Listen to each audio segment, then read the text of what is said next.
All right, well, let's get started, Charmaine. Welcome to the Tory Burch Foundation webinar, everyone. Today, we're going to talk about how to craft your winning story. I'm Gabrielle Raymond McGee, the Chief Operating Officer of the Tory Burch Foundation. And today, I'm here with leadership expert and coach, Charmaine McClarie. Charmaine is an author, she's a C-suite advisor, keynote speaker, executive coach, and she's committed to helping leaders have their best year yet. I love that, Charmaine. She's coached everyone you can think of, C-suite executives, founders at Coca Cola, Johnson & Johnson, MasterCard, Starbucks, to name a few. And Charmaine is also the architect of the powerful executive success principles, and she's going to share many of her insights here with us today. And I'm most excited. Charmaine is really focused on making sure that you as a founder tell your story, that you can be seen and heard for the value that you deliver. So we're in for a real treat today. And after Charmaine goes through her presentation, we'll of course have some time for your questions. So be sure to drop your questions in the Q&A box below, and I will make sure that we get to as many as possible in our limited time. And without further ado, Charmaine, welcome. Over to you. Hello there, everyone. Hello. And today we're going to have a conversation and a dialogue about what it means for you to be seen, heard, and recognized for what you do well, because your winning story makes you unstoppable. That's right, it makes you unstoppable. And when you understand and able to clarify what your winning story is, there isn't any stopping you. Because I am a believer that if we do not define ourselves, others will, and their definition will inevitably be inadequate. That's right, their definition will inevitably be inadequate. But when you have dominion over how you articulate your message and who you are and what you represent, you have the power. You level the playing field and it moves you forward and up. It moves your business to the next level. It allows you to level up. Because again, your winning story makes you unstoppable. I have this quote here, perceptions, because it is so powerful. And I have to say, I wish I had written it. I did not. We are measured not by what we are, but by the perception of what we seem to be. Not by what we say, but how we are heard, and not by what we do, but how we appear to do it. Now that's really powerful. And some of you may not like it because it doesn't seem fair, but it is a fact of life. We are measured by perceptions, and that's why it's so critical and essential for you to be able to define yourself. That is so powerful, that when you speak about what you do in your story, that it compels someone to listen, to hear, to see you, to see your product, your service. In fact, I'm sure I'll use myself as an example. When people ask me, what do? I don't say to them that I'm an executive coach, because they may have read an article last week that said all executive coaches are overrated. So that would have been somebody else defining me. But what I say is I help smart people get promoted and communicate the big picture about themselves and their organizations across the globe. And I work with, yes, Fortune 500 companies, and I also work with founders of businesses. And when I articulate that value proposition, I'm able to say very clearly in the very first sentence who I work with. Who do I work with? I work with smart people. So if you're dumb, I'm not working with you. I work with smart people. And when I work with smart people, what happens is their business accelerates and or they are promoted because they communicate the big picture about their business. And each and every one of you here today have the opportunity to do the very same. In fact, one of the things that when we get to the Q&A, I want to know who's in the room with us today. Who is out there in our virtual platform? Who are you and what type of business do you have? Because this applies to your business, whether it's a service or product, because this is really the definition of you. If I can have the next slide, please. So again, as I said, that what I do is I help smart people get promoted and communicate the big picture. I also say that I work with senior executives of global companies and I have helped them to have their best year. What I've done is I create an experience for my audience. I'm able to bring them in and have them experience in the moment what it is that I do and how their life will be changed or transformed. So I help them to have their best year ever. And I help my clients to have greater ease and joy as they have their success. So it's about an experience. And I was listening to, I believe it was Amber, a couple of webinars ago, and she spoke about the emotional proposition. Really what people want is an experience. And when you have an experience, and you get people to really experience what you do and how you do it, that creates your winning story.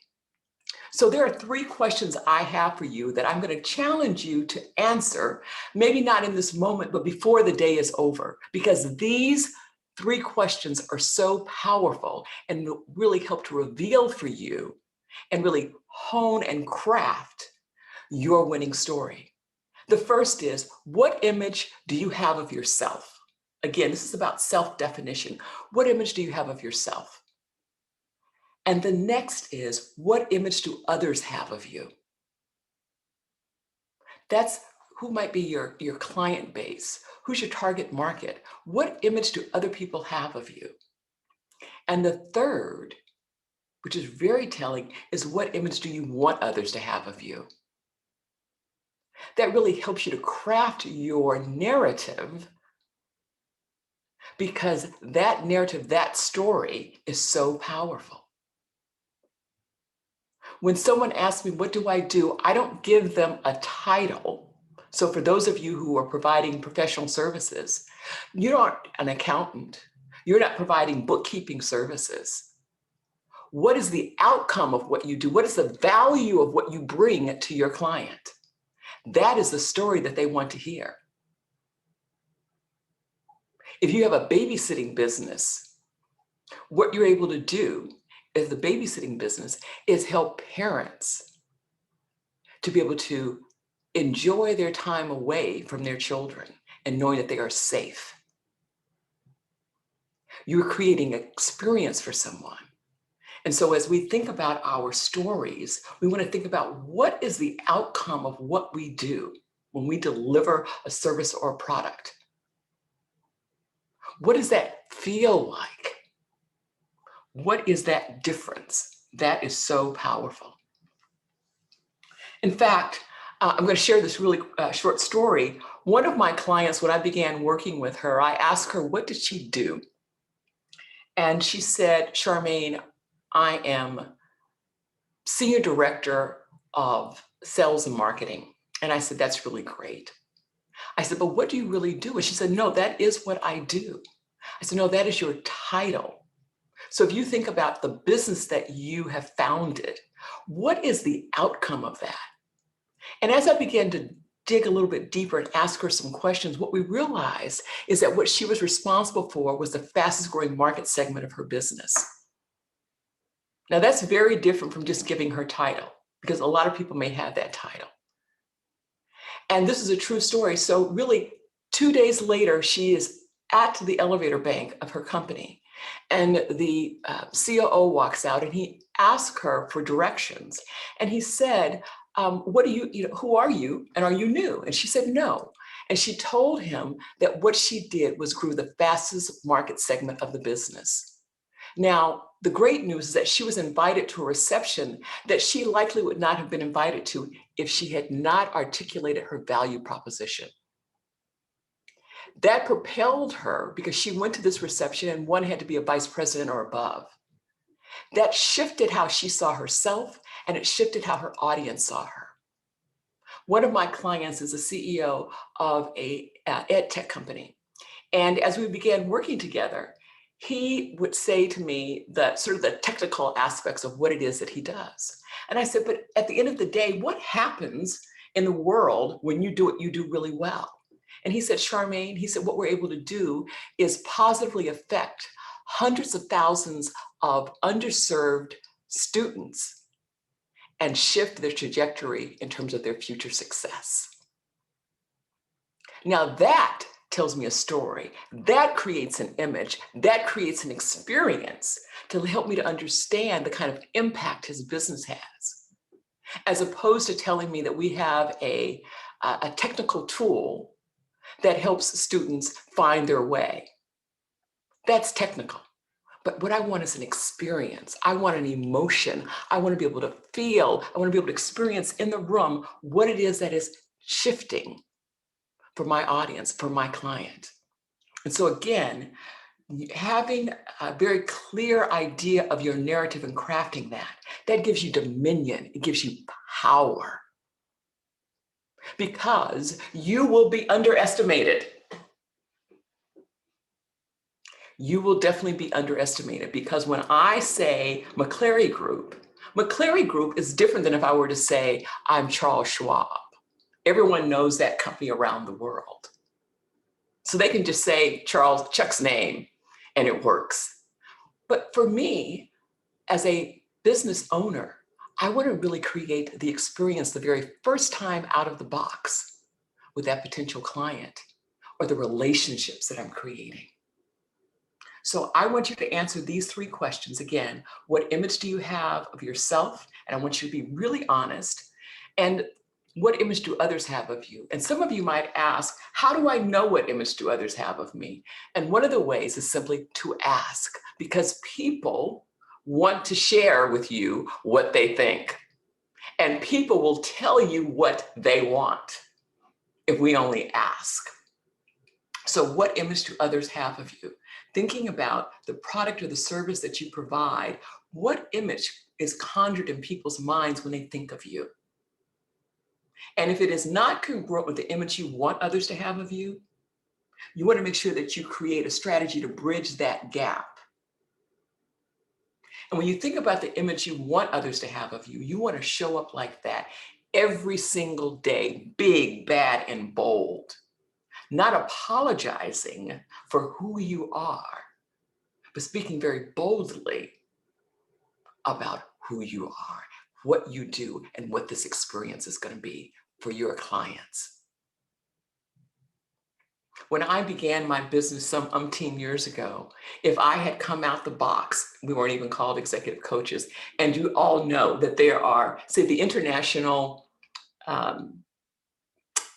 Foundation of Coaches says that there are over 20,000 coaches globally. Well, we know that that number is just a drop in the bucket because a lot of people have the shingle of executive coach.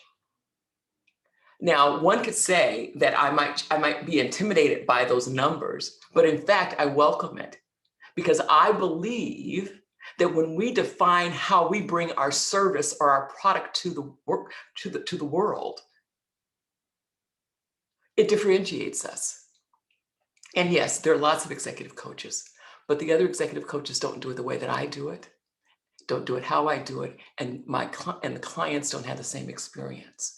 So really understand, what is it that differentiates you, and what is it about you that you bring to that table? The next slide, please. And this is really important. I created a process, and it's based on 6 principles. And one of the things so powerful about this is about communicating the vision. When you think about how you tell your winning story, it is about a vision, the vision you have of your business. So when we have a vision, a vision for this business, again, whether it's a nail service or it is a bookkeeping service, or you have a product of incredible Italian handmade leather goods, it's this vision. When you have a vision, you can engage people. And when you engage people, you have the opportunity to influence them. But you can't influence them without engaging them, without creating that relationship. And when you do that, then you're able to create community.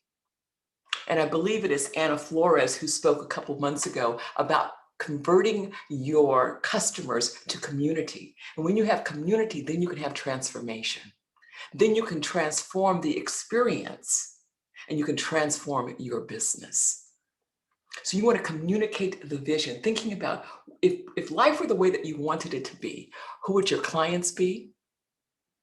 What would be their experience? And what would they say about your business? And what would they say about you? Because that is the defining of who you are. When you get really clear on that, that is your salvation. That is what will hold you through the stead of a pandemic, a downturn in the economy. Because when you have a vision, it allows you to be able to pivot, which many of us have done in the midst of this pandemic. So if you had a babysitting business and now all of your clients are at home with their children, that shifts the business. But there are other services that client might have, which might be walking their dog or doing grocery shopping. But because you understand the vision, and your vision is to be of service and to have your clients have greater joy and ease in their life because they know that you, the very responsible person, is handling those aspects of their life. It's also an opportunity to be able not only pivot the business, but grow the business or scale it. So when the pandemic is over, if you've taken care of those other needs of the client, you will then be hiring a cadre of people to handle the dog, walking the dog, handle the grocery shopping. So you then are scaling your business post a pandemic because you were really clear on your vision, and your vision was to be of service and to provide greater joy and ease for your client so that they don't have to worry about those things. But getting really clear about that. And if I can have the next slide, please. I really hope that there are a lot of questions from you guys out there because I'm here to answer them. So as I said, communicating the vision. These 6 principles have been at the cornerstone of all of my work, whether I am working with the founder of a company, I'm working with someone who wants to be on a board. This is at the very core, communicating the vision. When you communicate the vision, you can help to bring people along because you create this bigger picture of what it is that you do and what you're going to deliver. And how do you do that? By speaking in headlines. And a headline is what is going to capture their attention. And so you want to speak in headlines. And when you think about that, I want you to think about the next time you watch the news or when you're reading the newspaper. It is the headline, or whether you're on social media, it can be that clickbait. What is it that is capturing your attention? That is the headline. You want to speak about what you do in a way that grabs people's attention. And then we have what I call the 3 must-make points. There are 3 questions that every audience has. And the first question is, why should I listen? What's in it for me? And what do you want me to do about it? So again, it goes back to crafting your winning story. Why should this person listen? Why would they want to be a customer of yours? What's in it for them? Because many times we come to the table and we share with people what's important to us, but not what's important to our customer. What are their current needs? What's the future trends for them? And then the very last is, what do you want them to do about it? So when you speak about what it is that you do, think about, what do you want them to do? Do you want them to sign? Do you want them to make a purchase? Do you want to continue that relationship? But you want to think about every meeting that you're in, what are your 3 must-make points? If you do that due diligence in advance, what it does is that it elevates your communication and it elevates that relationship, because it gets everybody closer to what they want. And what people want, and particularly now, is an experience.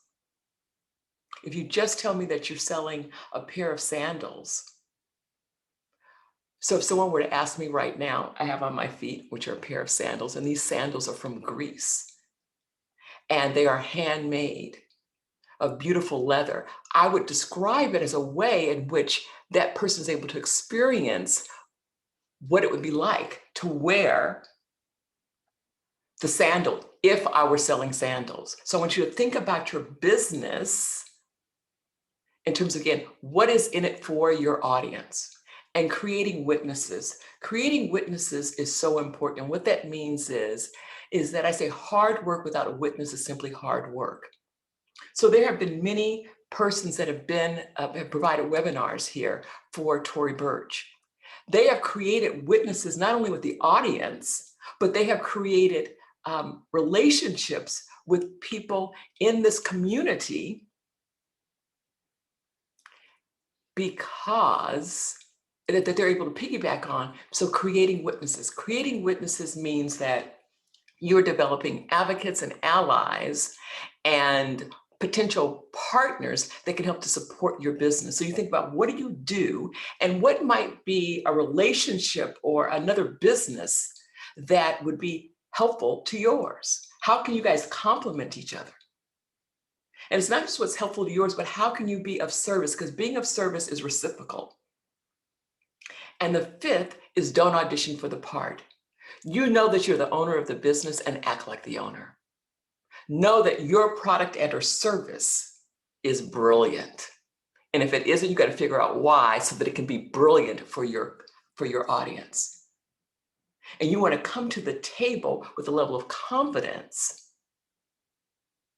and with an insight and a perspective. So if you have a service and you're going in to speak with senior executives of a company to sell them on your service, you're coming in with ideas and solutions about how to resolve problems for them, about how to create a brighter future for them.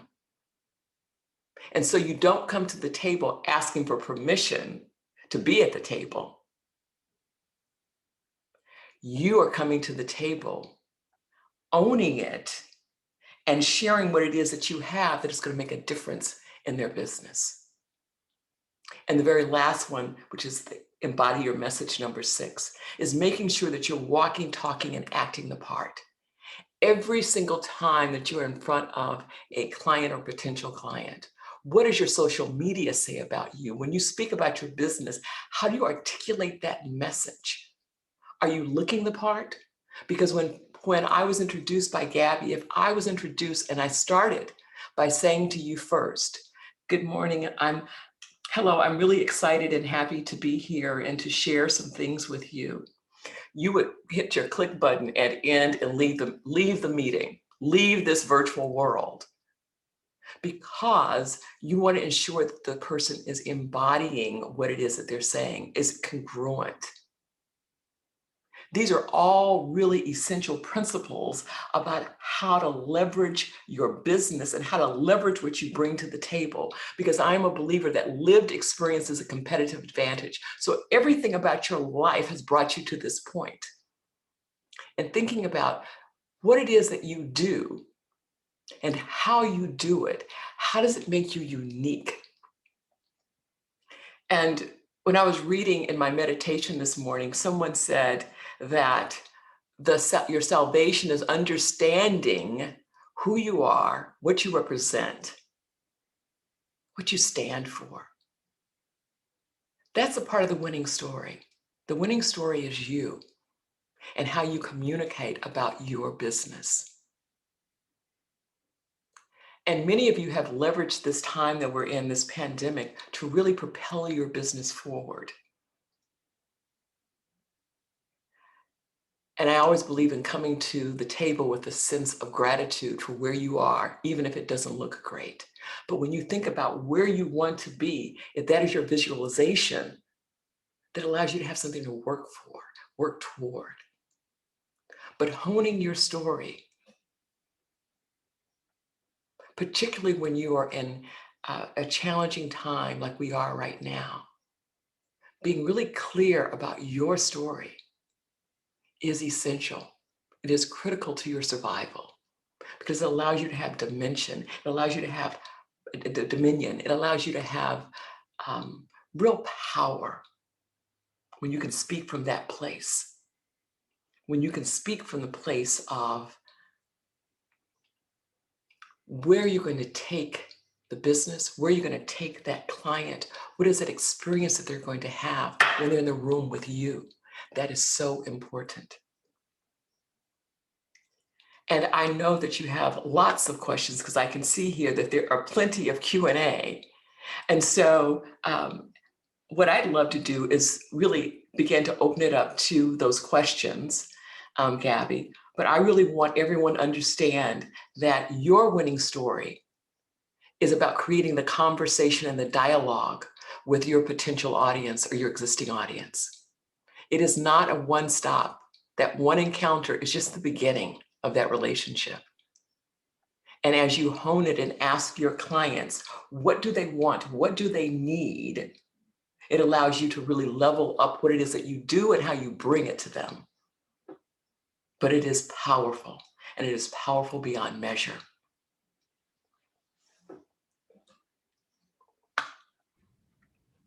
Thank you, Charmaine. We have so many questions for you, and took away so many key insights. I can see people taking notes and writing in the Q&A. So perception is reality. Mm-hmm. Big, bad, bold. And I see Cynthia, Mita, a number of people's stories, sharing their stories. I love seeing that. Can you share a little bit more about what it means to speak in headlines? Rosie is asking that question. Yes, speaking in headlines. So when I spoke about what I do as an executive coach, and as we know that there are thousands, probably hundreds of thousands of coaches out there, I don't say I'm an executive coach because that limits the scope in which I speak about myself. So speaking in headlines is, what is the experience that your client is going to have by having a relationship with you?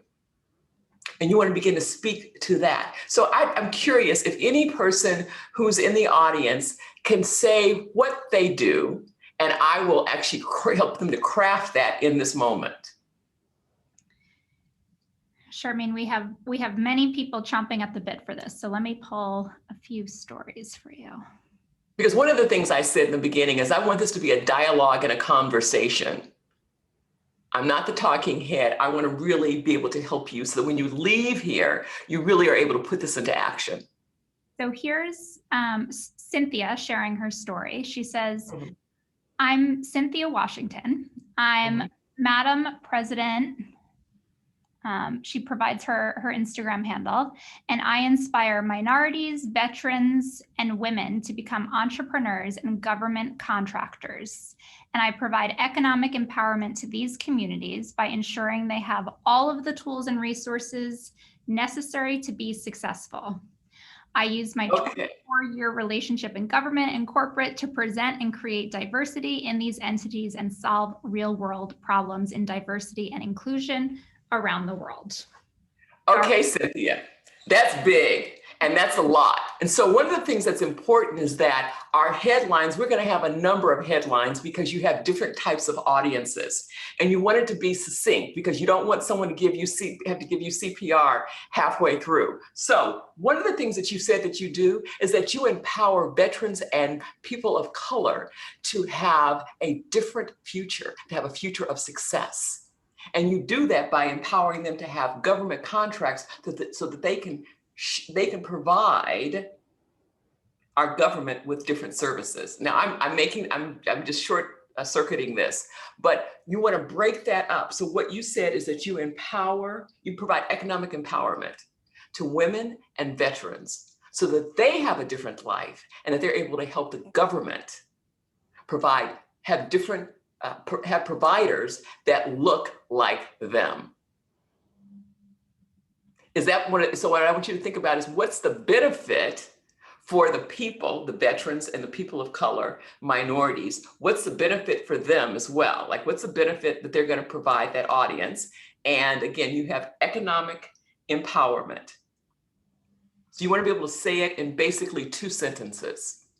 And you're going to craft, I'm going to say, over your career, you're going to craft probably about 7 different headlines because you have different audiences. So if you're going to go to a veteran and you want a veteran to be a part of your cohort, you're going to have a different headline or vision for that veteran. You're going to have a different headline potentially for someone of color that you want to be a cadre. And if you're speaking to a government agency, which government agency is it? You want to think about what's in it for them. So hopefully that answers your question, Cynthia. So Charmaine, just dissecting it a little bit more. So you want people to be brief so that it's memorable, right? Yes. It can't be too long. And it's about creating the value proposition for who you're serving, right? Yes. What else? What did I miss? And the value proposition for who you're serving and who's your audience. So again, you want to do both at the same time. If it is what's in it for them? What is the hook for that audience? And you want to make sure that you articulate that. And not only the hook, but then what's the outcome? What's going to be different in their life as a result of them using your service? That's great. I'm seeing so many stories. It's tough to keep up, but I love Shelley's here. She says, I help people look and feel their radiant best through customized treatments. So I assume some sort of healthcare or beauty. But I like that she brings the emotion to life, right? Yes, yes, absolutely. Because the service is not an afterthought, but the experience is what I want. And particularly now we are dealing in a virtual world. So our ability to have hands-on and in person has been removed from the equation. And so you really want to think about, how do I get to experience this? Yes, that's brilliant.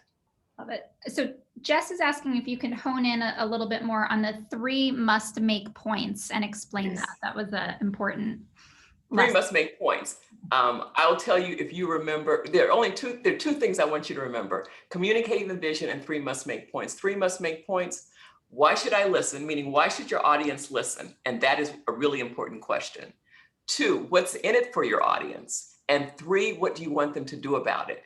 And that very last one, what do you want them to do about it? When you think about it, when you go into a meeting and you want to close this deal, what's really important is, what do you want as an outcome? And based on what you want as an outcome, you need to ask yourself, what information does this person need to say yes to this contract? And many times what we do is we have this really beautifully phrased conversation that we've created, this monologue for ourselves. And it's for us, because we've forgotten that the person over there actually wants something different. Like, what do they want? What do they need? In fact, if you want, you can email me, and I have an audience analysis worksheet, and it helps you sort of break down the kind of questions you need to ask yourself before you go into a meeting. So you do your due diligence and you're prepared. And something else I want to share with each of you, particularly if you are selling a service, is that you want to ask your audience in advance, what do they want and need? Mm. We usually think that we're supposed to be clairvoyant. And I don't know about you, but my clairvoyancy is really kind of jacked up. I might think you need a bunny rabbit, and you're like, Charmaine, no. So you want to ask, what do you want and what do you need? How do you want to feel when we finish this experience? Mm. And they have given you the answer. People will tell you what you need to know. We just need to begin to ask. So Charmaine, you are mentioning seeking intel and asking questions. What other aspects of the process do you recommend to crafting your winning story? You mentioned that you meditated this morning, so sounds like you spend time in silence to reflect. What else should our founders and entrepreneurs here do to get to the place of crafting their winning story? So one is, if you can get quiet with yourself, because it really is an internal job.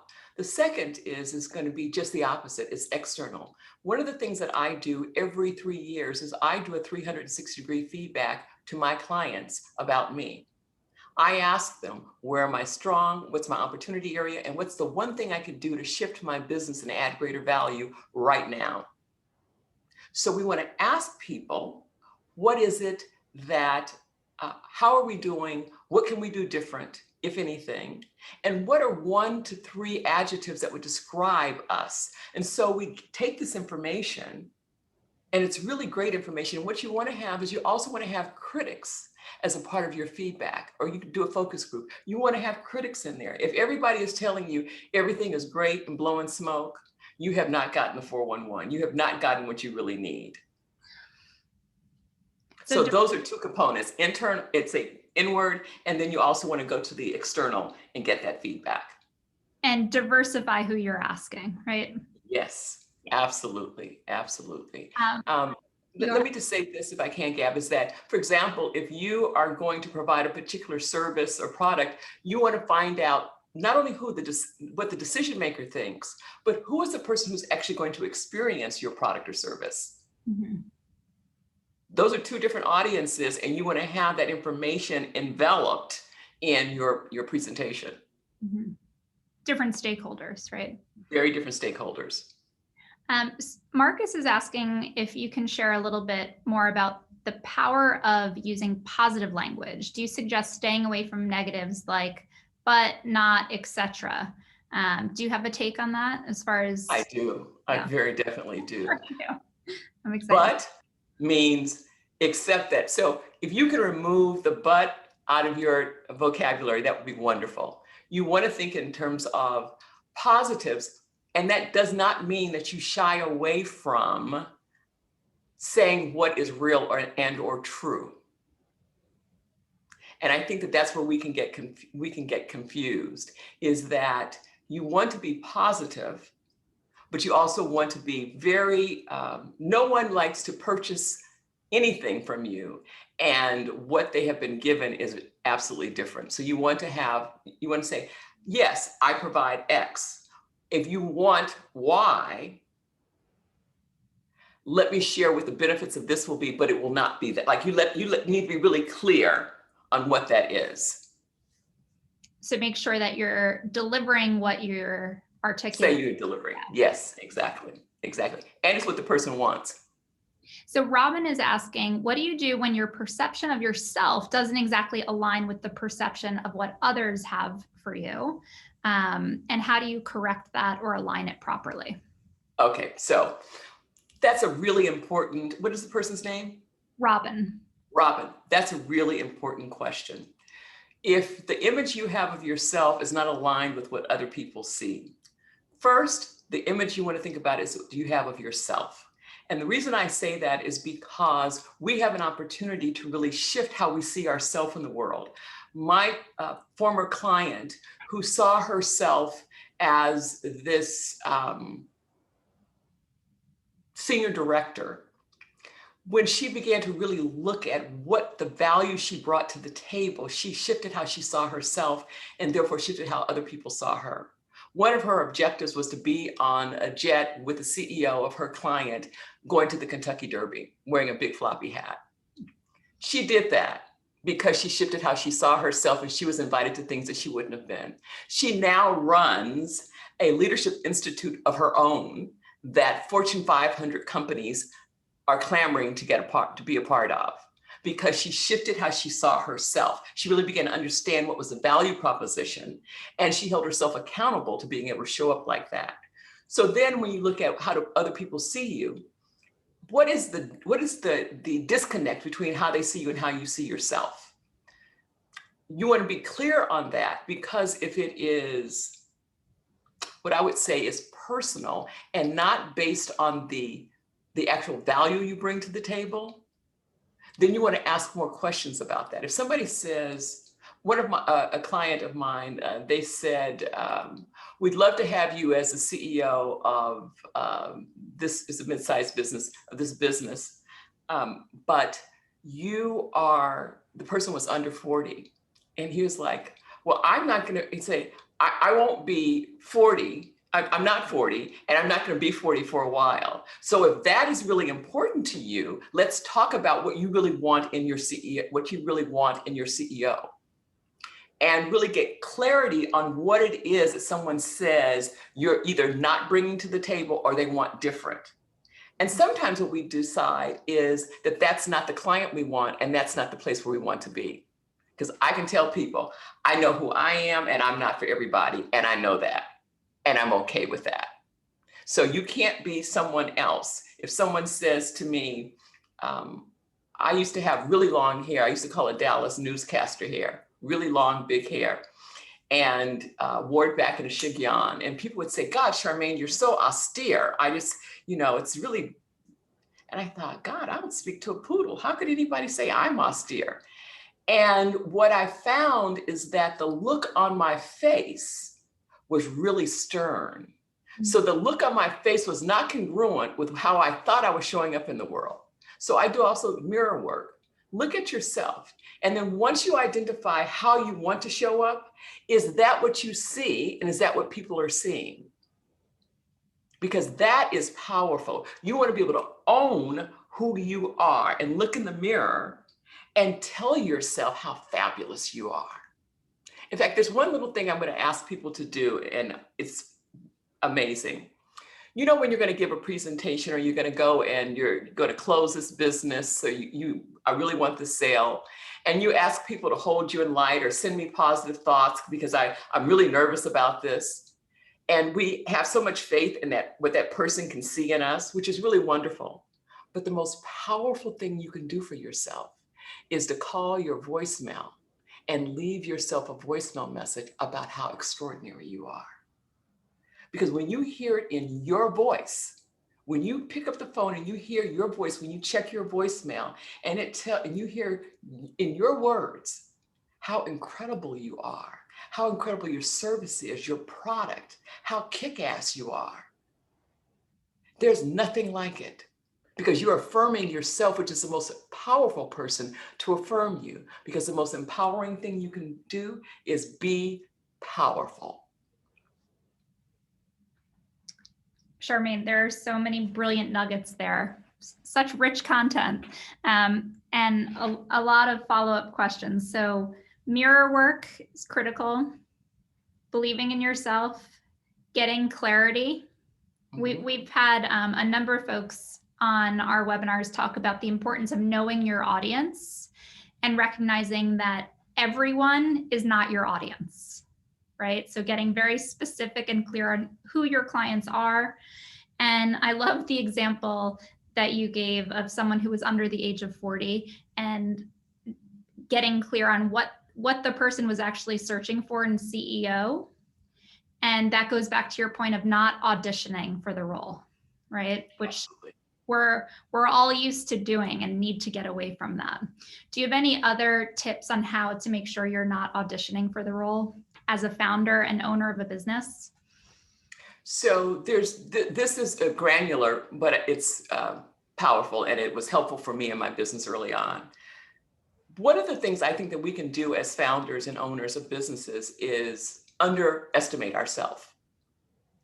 So you want to, again, be clear about what it is you're bringing to the table. And one of the things you want to do, my grandmother used to tell me, honey, don't sell from your own pocketbook. That means just because you might not be able to afford it doesn't mean that somebody else can't. So what I would do is I would write out in my script what it was that I was asking for in terms of I had to ask for the business. And I couldn't get off the telephone without asking for the business. And I would have a mirror in front of me.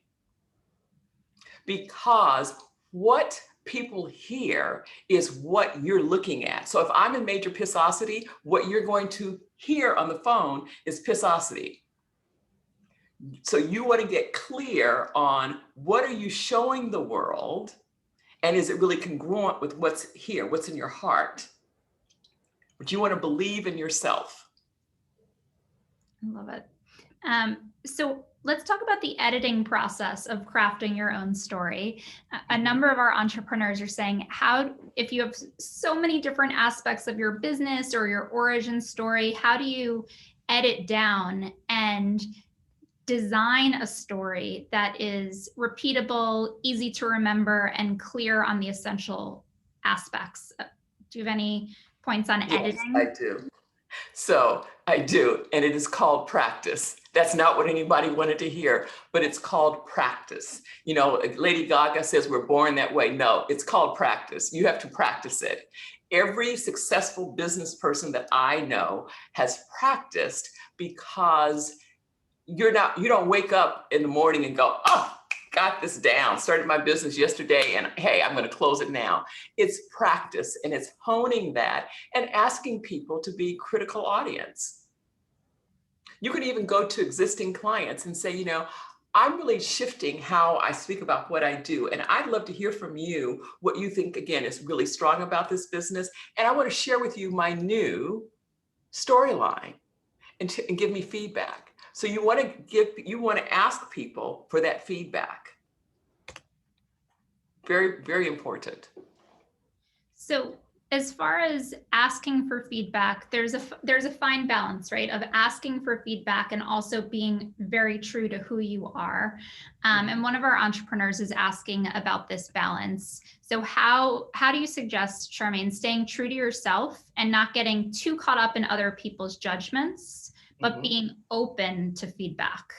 Okay, so two things. One, when you ask for feedback, be really open to listening and don't get defensive. Just listen. Say, thank you so very much. Even if you walk out the door and go, okay, I'll never do that. But you want to listen because there's some information in that feedback that's going to be useful, even if it's useful for you to say, I won't do that.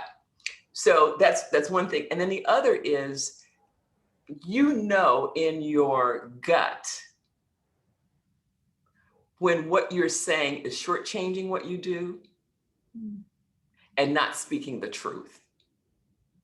Again, one of the most important things to do as a business owner is not only defining yourself, but being true and holding yourself accountable for who you say you really are. You can't say who you are and then run and abdicate that power. It is yours. It is your opportunity to step into your light and really own it. And I believe that particularly for entrepreneurs, for owners and founders of businesses, you've already gone against the grain because you've already said, I'm going out on my own. I'm going to do this. So know that there's just power in that. And you're part of a hellified, bold, powerful tribe.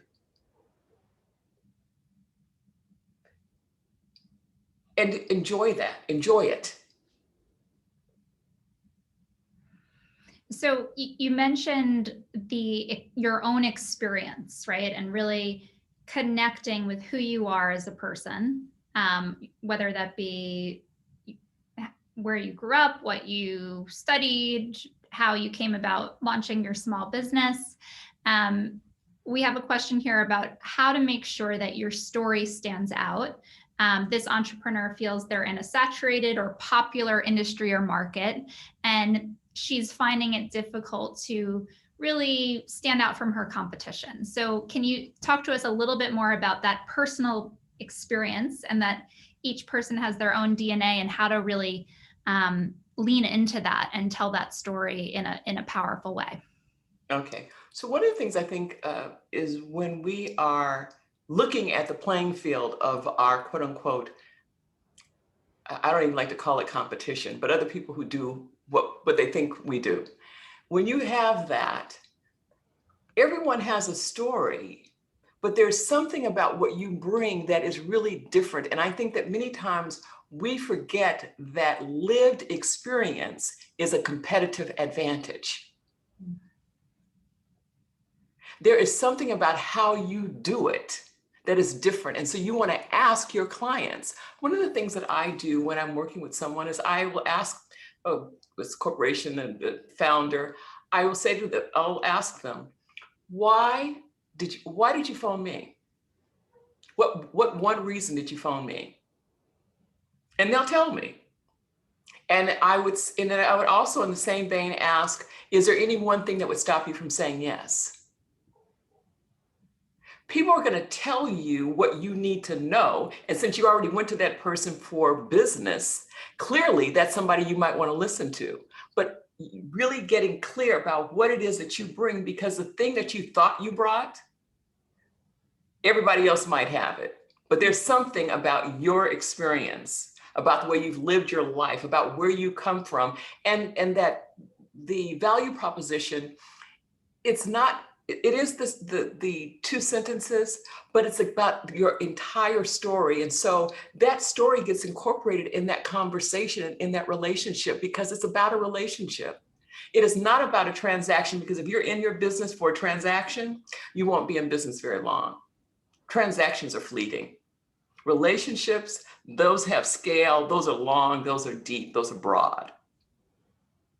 Well, one of my clients is the first African-American woman head of a fund that raised $55 million. In terms of what she may have seen around her, but she was really clear about her vision. She was really clear about what she brought to the table, which is why Fast Company has touted her, Fortune magazine has touted her, because she brings something to the table. And that's actually where I got lived experience as a competitive advantage. Does she have the degrees like everybody else? Yes, she does. But there's something that she brings that no one else can hit the door being able to articulate. And so you want to dig deep and be willing to risk being vulnerable. What is that thing about, like, why is this important to you? Is it because as a child you didn't have a voice? Is it because you didn't have pretty things as a child? You want to make sure that every young person has an opportunity to look their best, to feel their best. Like, what is that story? Really begin to excavate and dig deep, because it's not on the surface. And hold it, love it, cherish it, because it is you. And that is, I think it's Nelson Mandela who wrote in his inaugural speech, when we, I think it's about when we free ourselves, we free other people. When we allow ourselves to stand in our power, we really hand the baton to someone else to do the same thing. And our role, as whether we are, again, a product, a service, as an entrepreneur, as a founder, your role is to be of service, is to shift how we live in this world. And each and every one of you understands, if you dig, how what you do and what you say makes that difference. What you do, you have this platform you've created in the midst of a pandemic, when most people would say, well, what's the foundation going to do now? You have expanded and you've leaned, you've really like expanded and really moved, like put your chest out to say, here we are. That's powerful. There's an audience that you may not have had before that you have today, because you guys looked at what is it that you bring to the table that's going to make a difference. You articulated that story. And that is why you have hundreds of people on this webinar today and over 5,000 people on YouTube, because you guys got really clear on that message. And I'm certain we will continue this long after we get through this pandemic. It's been absolutely so rewarding. It's the audience won't allow you to leave. Charmaine, so many tweetable moments. I think we found the title of your next book, Lived Experience is a Competitive Advantage. And I could not agree more with that, as well as transactions are fleeting. And that's certainly something we've all learned in this pandemic as well. So it's really about taking time to know yourself, know what your lived experience is. I see Miracle saying, I just got asked today, what's my story? And I didn't even know I had one. Now I know I need one. So we're all, our minds are opening to this lived experience, especially knowing that we're relational beings and we want to connect with each other. Especially, we want to support small business owners, but we need to know each other's stories to do that. Absolutely. Yes. So I know we're tight on time, so I'm going to try to get through as many questions as possible. We have many entrepreneurs who are budding entrepreneurs. They're either thinking about launching a business, just launched a business a few months ago. So this person is asking what advice you have for crafting a story that allows flexibility as you grow your business and really further develop your strategy. Your strategy may change. So how do you tell your story but stay flexible? So one, again, if you know who you are, that puts you in a place with real grounding. and you will be able to flex and pivot in the moment of the conversation. It just does. And I don't have a scientific formula for you in that, but it will allow you to do that. The other thing is that, particularly if you are a budding entrepreneur, the one thing that I will say to you that it really is essential, really begin to practice. You might fall flat on your face the first time you do it. In fact, you probably will. It's okay. I always say is the worst thing that could happen is that you'll be embarrassed. You won't die. You'll just be embarrassed. And hell, I can get over embarrassment. But practicing that, because that is going to be the grounding. The second thing is that if you're budding in entrepreneur, the Tory Burch, everyone knows Tory Burch, but Tory Burch had to figure out what her story was to be Tory Burch, which is why there's this audience now. And it was through practice. And again, I just want to say, practice, practice, practice. You know, walking down the street, you see a puppy, tell the puppy will bark and go, great. Like you really want to you want to really begin to share it so that it becomes just easy, breezy for you. And you want that because if you're budding, if you're in the beginning stages of the business, you can always change it. I have one client who has changed her Instagram in terms of the title that she calls herself a number of different times until she found the right one. You do it when you make that shift, then really do your research. How many people are responding positively, negatively? What's the feedback? What's been the shift? What you want to do as an entrepreneur, particularly if you're budding, you want to have gigantic ears, big ears, because you need to hear, and big eyes so that you can see and have other people that are seeing for you that you trust. Because everybody that tells me something is not everybody I need to hear from. So who do you trust? Who are the people that are your allies and advocates and who are going to really tell you the truth? Because you want to hear, that's what you want to know. There's a entrepreneur, her name is Tiffany, and what is Tiffany's last name? She's the Budgetnista. Oh yeah. And she's on the cover, I think, of Money Magazine, or will be on the cover of Money Magazine for March. Well, she has a trusted advisors. And everyone that's in business should have what I call as your board of directors. Those are people that are in potentially different industries, bring a different perspective, just like any other company. What's their expertise? If I need somebody in finance, I want the best. So you could ask people. I remember the first time I did a focus group and I asked people in a number of different businesses, and I made sure that everybody was really successful in their field. Now, at the time, I couldn't afford to pay them to be on my focus group, but I asked them what one thing would be most important for them. And what I was able to do is make introductions so that they could create the relationships. One person said that she needed to meet an executive from this one major corporation. I made that introduction. I made it happen in like 2 days. What happened is that she got them as an account. But you want to have people that are on your advisory board that are providing feedback, but you want it to mean not just tell me what you think. Make sure that there's some parameters around that. Mm-hmm. When you ask people, what do you like, what don't you like? Say, tell me the one thing that you think is really great about what I do. What are two things that, or what's two things that are really great about what I do? What's one thing that I could do better? What's one thing I could do right now? Because if we give people a blanket, they'll give it to you. They'll give you the blanket and they will smother your flames. I love that you mentioned it's not always about paying people, but it's still about creating value for both sides, which is an important point. So make sure to get creative on how you can bring people to your board of directors, mm-hmm. Advisory group, and also create value for them. So we're very tight on time, so I'm going to be real quick with the last two questions. We have so many different mediums, whether it be social media, website, investor meetings, networking. What's your recommendation? Do you have different stories for different mediums? how do you translate your story across all of these different mediums? And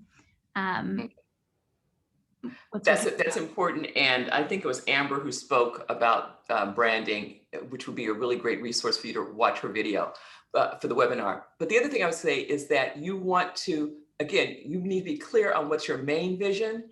And then this is where you can add spokes to those various areas. So you might have same message, but with a different slant for LinkedIn, then a different slant for Instagram, a different slant for Facebook. So you want to, it's all about the same goal, but how you reach that audience, the message you provide for that audience is different. And again, one of the things that also is important is if you know somebody who does what you do, look and find out who is the absolute best at it. You want to kick the tires, you want to look under the bed skirt. I want to know, how do they do it? Why do they do it?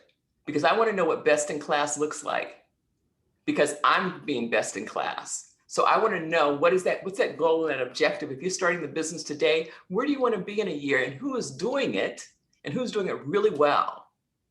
You don't want to know who's doing it jankety, but who's doing it really well.